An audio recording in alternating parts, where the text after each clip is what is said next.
It took me a week, but I finally did it. I finally predicted every single team's record because I went through every single game one by one. That took me a long time.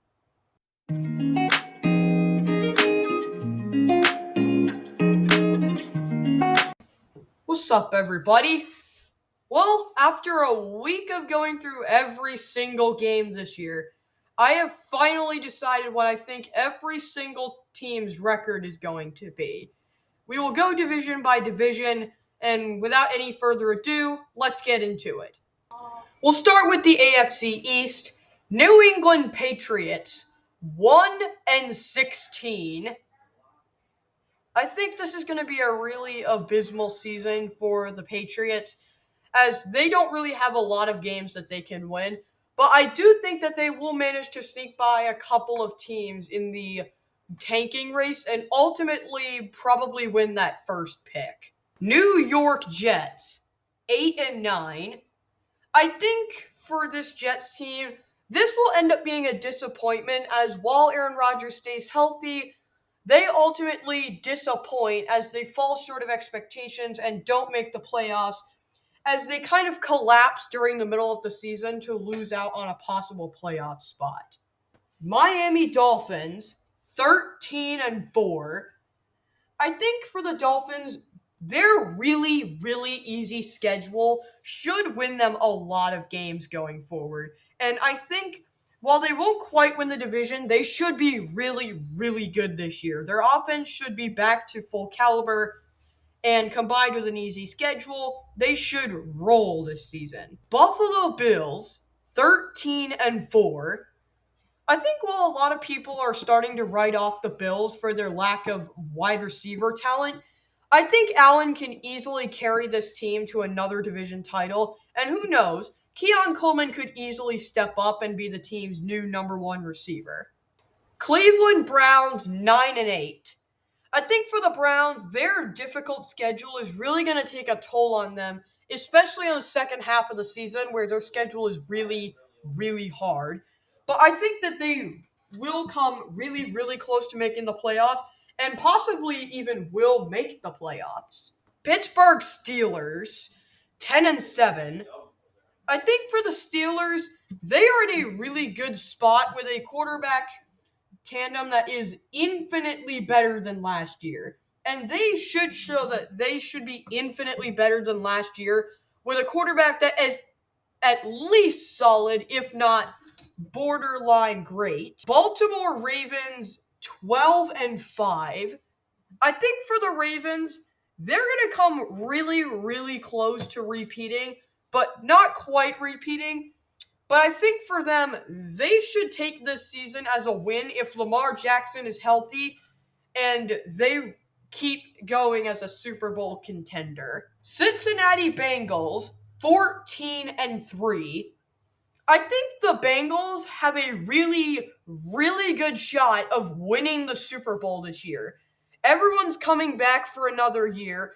This team is only getting stronger with the O-line, their biggest weakness over the last couple of years, finally becoming a strength. This team should go to the Super Bowl and possibly win it. Denver Broncos, 2-15. If you think these records are insanely low, just wait until we get to the NFC. They're going to get a lot worse. And with the AFC's Broncos, I think that they're a talentless team right now. I think that there is not a lot of game changers on that offense that can really make a difference.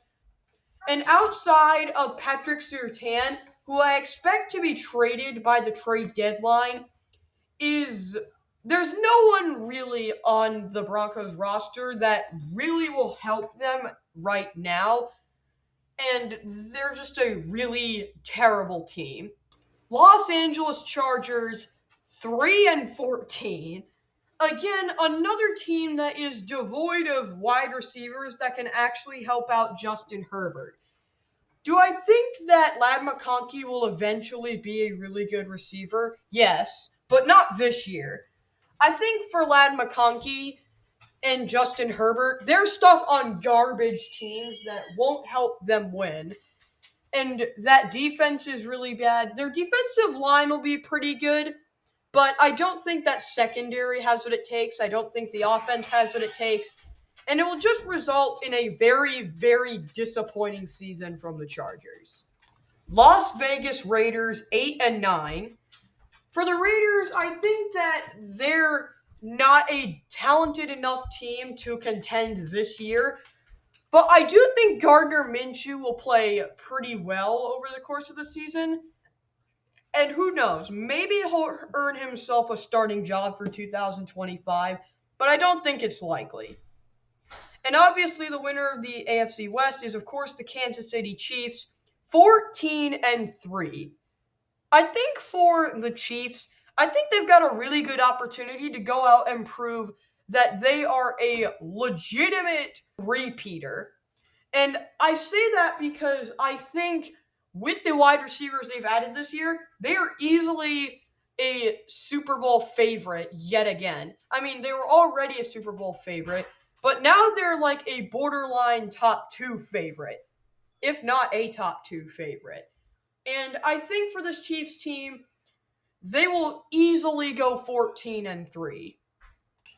Tennessee Titans 5-12. I think this year the Titans have a high expectations for Will Levis, and I don't think that he will live up to the hype. I really don't. But I do think that he has a really solid supporting cast around him that could easily propel them to a playoff berth, but for now, I think that their schedule will be too much for them to overcome as they're just not a really experienced or just good team overall, and ultimately only win 5 games. I got a shocker here. Jacksonville Jaguars 6-11. I don't even know why the Jaguars are 6-11. I think they should be a lot better than 6-11. But I think that they have a tough schedule this year, and there are some opponents that I just simply don't think that the Jaguars are going to beat. And I just think that the Jaguars will be overwhelmed by a tough schedule that will ultimately stop them from returning to the playoffs. Indianapolis Colts 9-8. While you may think that that sounds pretty good for the Colts, I think what's funny to me is I have the Jaguars beating them week 18 to stop them from making the playoffs again. And I think that's funny to me, but I do genuinely think that the Colts should take a step upwards after a good but not great season last year with Anthony Richardson being out for the majority of the season. I think Richardson should come back, should be mostly healthy, and lead the Colts to another winning season. Houston Texans 10-7. The Colts yet again win the AFC South with a 10-7 record, which is enough to get them the 4 seed. I think for the Texans, they are a bona fide Super Bowl contender with Stroud, Diggs, Collins, Dell, and Mixon in the fold. And I think that they're going to be really dangerous in the playoffs. I don't know if they're going to go far in this year's playoffs, but I think they're absolutely a really dangerous team to go up against. Carolina Panthers 2-15. For this Carolina team, they're just awful. They're just awful. They have a solid offense, but their defense is absolutely atrocious, and they're barely going to win any games. I think they will be lucky to repeat their record of last year.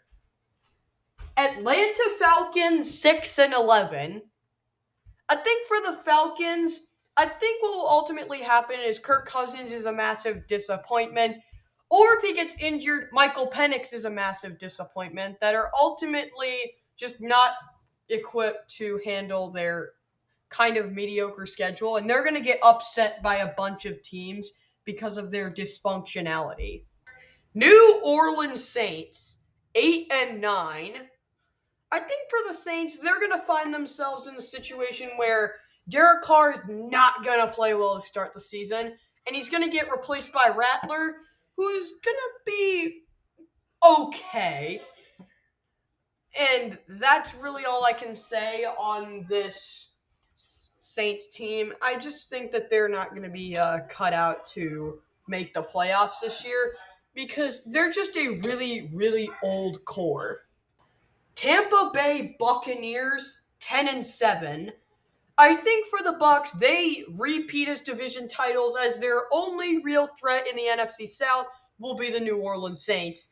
And in this case, it's a pretty easy decision for me. I think the Bucks are easily the most talented, experienced, and just overall best team in the NFC South.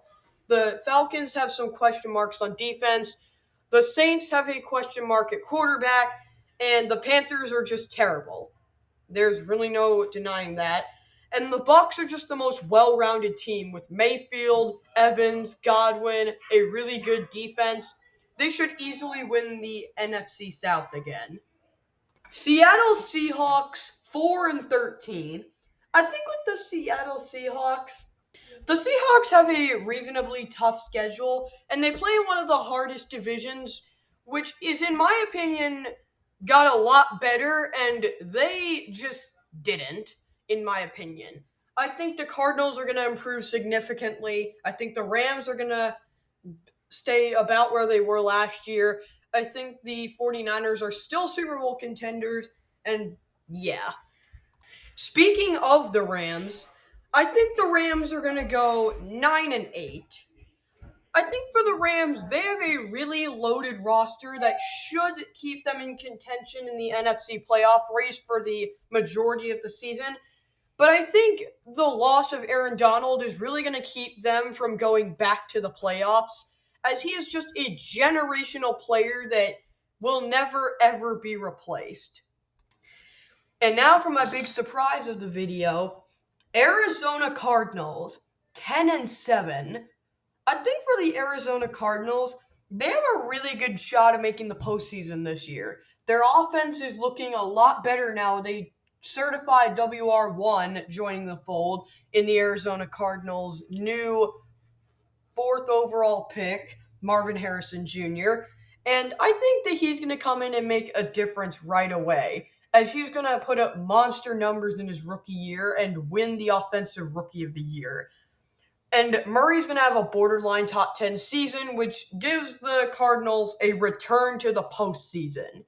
San Francisco 49ers 14-3.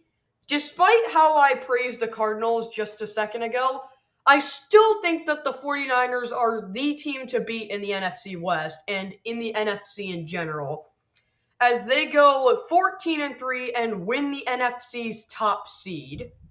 Chicago Bears 7-10. I think it's new Chicago Bears quarterback, same old Bears. I don't think this season is going to be that much different from the past 5 seasons, as they're shrouded in mediocrity throughout the entire season, despite having a top 10 offense. Minnesota Vikings 7-10. I think it's the same deal for the Vikings, as even though they have a new quarterback, he's a rookie and will have his growing pains. And again, while they have a borderline top 10 offense, their defense will ultimately stop them from winning a lot of games. Green Bay Packers 12-5. The Green Bay Packers are most likely going to solidify themselves this season as a team that is not to be reckoned with. And I think that this team is going to have a really, really good season, as they have a pretty easy schedule for their standards and should sneak by a lot of these teams. They're going to take their losses, obviously, but I think that they have a really good shot of winning the division. Detroit Lions 13-4. I think the Lions are still going to win this division with a 13-4 record, and I think that's because we have an identity and we have the identity that we want to be under Dan Campbell, and I think the secondary should improve a lot more this year, and we should repeat as division champs. New York Giants, 2-15. I'm sorry, Giants. I think this is a really dark season with Daniel Jones at quarterback. But thankfully for you, because of this, you will most likely have a top 5 pick, which should be enough for you to get your franchise quarterback. Washington Commanders, 4-13. I think this team is going to be very, very similar to the 2021 Detroit Lions, where this team is really garbage to start the season, but as the season goes on, they improve more and more and more to give the fan base hope that there is a bright future ahead. Philadelphia Eagles, 13-4. I think this Eagles team should be really, really good this year. I think they are the best team in the NFC East, despite the fact that I have the Cowboys repeating. I think that this Eagles team will be loaded from top to bottom with wide receivers like A.J. Brown, Devontae Smith, and cornerbacks now joining the fold like Cooper DeJean, Quinyon Mitchell, returning players like Darius Slay. And Jalen Hurts is a really, really good quarterback as well. And finally, Dallas Cowboys, 14-3. I don't think they're going to quite win the number 1 seed in the NFC, but I think because of their really, really easy schedule, dang, why do they have such an easy regular season schedule? Oh, well, they'll choke in January anyway. I think that they're going to win the division again, although I do think the Eagles are going to make it close. For those of you who are interested, this is my draft order prediction. Let's do playoff predictions, shall we? Starting off with the NFC, first up we have the Eagles versus the Buccaneers, and I think the Eagles win this rematch. I think this year they have a loaded roster that should be back to full caliber. They win the rematch against the Bucs. Lions versus Packers. This game is huge as two division rivals split earlier the year. In my opinion, I think this is what's going to happen. And so they face each other in a storyline-packed wildcard game in which the Detroit Lions win. I know that sounds biased. I don't care. We will go in with our identity and defeat the Green Bay Packers, winning the series and moving on to the divisional round. Dallas Cowboys versus Arizona Cardinals.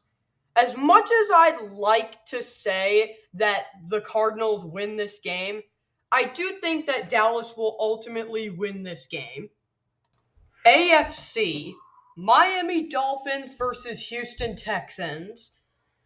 As for the Dolphins, they get the 5 seed with the best overall non-division winning record in the AFC and play Houston, who I think that the Texans are going to win. And in this case, I just think that the Texans are a better team on all fronts than the Dolphins are, because the Dolphins have question marks on defense, and I think that this talented Texans team gets the job done. Bills-Ravens. I honestly think that the Ravens get the job done here. I know that that'll shock some Bills fans, but I don't genuinely see your team winning a playoff game this year. I see that your ceiling is winning the division this year. As for the Ravens, they're absolutely a Super Bowl contender and breeze by the Bills. Chiefs versus Steelers. This is easy. The Chiefs easily beat the Steelers, no questions asked. Bengals versus Ravens. For this game, it is arguably two top 3 quarterbacks going at it, and I think in this case, the winner is Cincinnati. I think this team is stacked on both sides of the ball, top to bottom. I think they are the better team in this scenario, and I think they're going to the AFC Championship game. Texans versus Chiefs. This game has a very similar outcome to the previous Chiefs versus Texans playoff game, as the Chiefs blow by the less experienced Texans team. Philadelphia Eagles versus San Francisco 49ers. I think in this case, the 49ers easily take care of their arch rival, the Philadelphia Eagles, to move on to the NFC Championship game. Detroit Lions versus Dallas Cowboys. Again, Cowboys fans are going to say I'm biased, but I think that the Lions are going to win this game thanks to the Cowboys choking yet again in the divisional round. NFC Championship game, Detroit Lions versus San Francisco 49ers yet again. And I think in this case, the Lions get their revenge from last year to go to their first Super Bowl in franchise history. Yes! AFC Championship game, Bengals versus Chiefs. It's at home. Burrow is 3-1 against Mahomes in his career, and he's finally playing at home against Mahomes. It all points to the Bengals playing a perfect game and outplaying Mahomes. And finally, Super Bowl 59 between the Detroit Lions and Cincinnati Bengals. And my prediction for the winner of this year's Super Bowl is the Cincinnati Bengals. I think with everyone coming back for another year, this team is a legitimate Super Bowl contender, and I think it is finally their year. But I think if you really want to know, my score prediction would be 34-31. But what do you think of the schedule release? Do you think that your team is going to do better than what I predicted here? And do you think your team is winning the Super Bowl this year? And with that, peace!